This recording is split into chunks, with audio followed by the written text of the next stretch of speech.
오늘은 뇌의 창문을 활짝 열어주는 레고 놀이에 대해서 말씀드리겠습니다. 안녕하세요. 브레인스포츠 저자 임현주입니다. 오늘은 오감을 자극하는 놀이가 어떻게 아이들의 지능 발달에 영향을 끼치고 뇌의 창문을 활짝 열어주는지 그 원리를 말씀드리겠습니다. 영유아기 아이들이 가장 좋아하는 레고는 레고 사람과 동물 피겨입니다. 이 시기에는 레고 인형과 자기 자신을 동일시하면서 머릿속에 떠오르는 것들을 이야기로 꾸며서 노는 걸 좋아합니다. 미래의 스토리텔러는 이렇게 탄생합니다. 레고는 이때 아이들의 상상력을 펼치는 도화지 같은 역할을 합니다.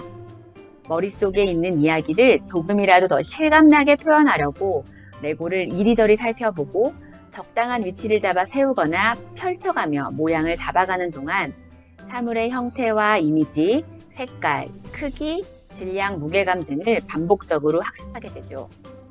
이야기를 꾸미다 보면 레고 조각이 더 필요할 때도 있고 몇 개를 빼야 될 때도 있습니다. 그러면서 간단한 더하기와 빼기, 어림하기와 측정하기 같은 수학과 과학적 개념도 더불어서 익히게 됩니다. 아이들은 자기가 원하는 모양이 눈앞에서 구현될 때까지 몇 번이고 쌓고 무너뜨리고 다시 쌓기를 반복합니다. 여기서 부모님들이 꼭 기억해 두셔야 하는 것은 이런 무수한 반복놀이가 아이들의 두뇌 발달에 매우 중요하다는 것입니다. 아이가 자신의 아이디어를 조금이라도 더 그럴듯하게, 조금이라도 더 잘 표현하기 위해 하나하나 노력하면서 행복을 느낄 때, 그때가 바로 뇌의 창문이 활짝 열리는 순간이니까. 15년 전 제가 플레이웰 레고 센터를 오픈했을 때 첫 회원으로 등록한 아이는 생후 26개월 된 여자아이였습니다. 집에서 놀다가 엄마가 잠깐 한눈을 판 사이에 과도를 만지다 손가락을 다쳤습니다. 아이 어머니 말씀에 따르면 의사 선생님이 통원치료보다 레고를 가지고 놀게 하는 것이 재활에 도움이 될 거라고 말씀하셨답니다.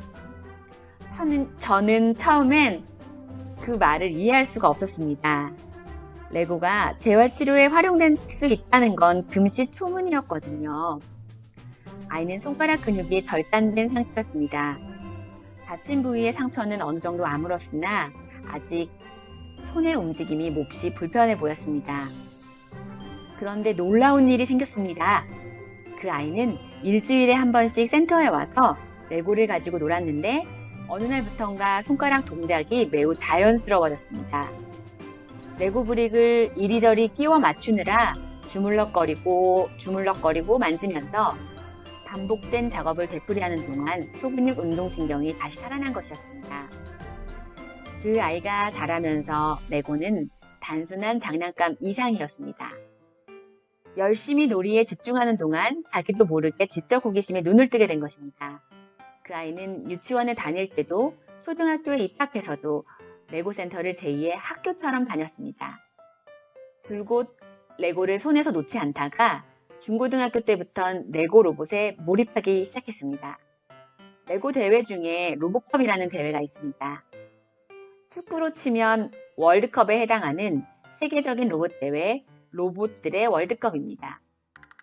선수들은 팀을 짜서 레고로 만든 로봇으로 경기를 펼칩니다. 생후 26개월 때 엄마 손에 이끌려서 레고를 시작한 그 아이는 꿈이 기계공학 전문가입니다.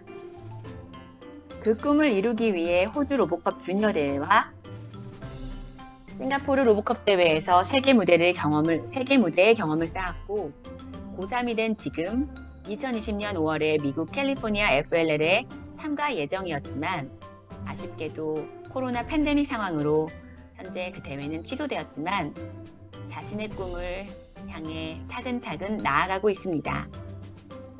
레고와 함께 성장한 아이가 자신이 좋아하는 놀이를 학습 도구로 활용해서 꿈을 이룬 사례는 많습니다. 4살 무렵 동생을 보고 난 후에 엄마와 떨어지기 싫어해서 어린이집 대신에 레고 센터를 다니던 남자아이는 올해 과학영재고등학교에 합격했다는 소식을 가지고 저를 찾아왔습니다. 영재고는 대학 입시 못지않게 지원 자격부터 매우 까다롭고 엄격한 심사 기준을 적용하는데요. 가장 중요한 면접과 에세이에서 당락을 결정짓는 건 학습 능력과 자기 표현 능력입니다. 과학 영재로서 입학 전까지 쌓아온 지식과 재능으로 미래 가치를 창출할 준비가 되어 있는지, 또 지금까지 겪었던 일들이 자신의 성장에 어떤 의미와 가치를 지녔는지 진솔하게, 논리정연하게, 그리고 설득력 있게 표현하는 능력을 보고 합격, 불합격을 가른다고 합니다. 그 아이는 레고만으로도 할 이야기가 넘치게 많았습니다. 팀원들과 협업을 하면서 깨우친 소통의 중요성, 세계대회에서 만난 친구들과 외국 친구들과 교류를 통해서 새로운 배움을 얻고 스스로를 성찰한 이야기, 동아리 친구들과 로봇 재능기부 봉사활동을 하면서 겪었던 다채로운 에피소드들이 면접과 에세이의 중요한 소재가 되었다고 합니다. 저는 스펙을 위한 스펙이 아닌 자신의 경험에서 우러나온 진정성 있는 레고 스토리가 그 아이를 반짝반짝 빛나게 했으리라 확신합니다. 제가 아이들에게 늘 하는 말이 있습니다. 놀이가 곧 너의 언어다. 좋아하는 놀이 하나로 아이들은 심오한 기술과 지식, 폭넓은 세계 문화에 다양한 국적을 가진 친구들과의 우정까지 여러 가지 문화 충돌을 경험하게 됩니다. 글로벌 세상에서 나 홀로 천재는 설 자리가 많지 않습니다.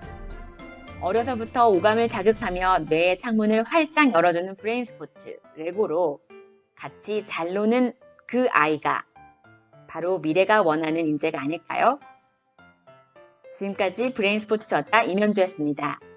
다음 시간엔 놀이와 학습의 연관성에 대해서 설명드리겠습니다. 감사합니다.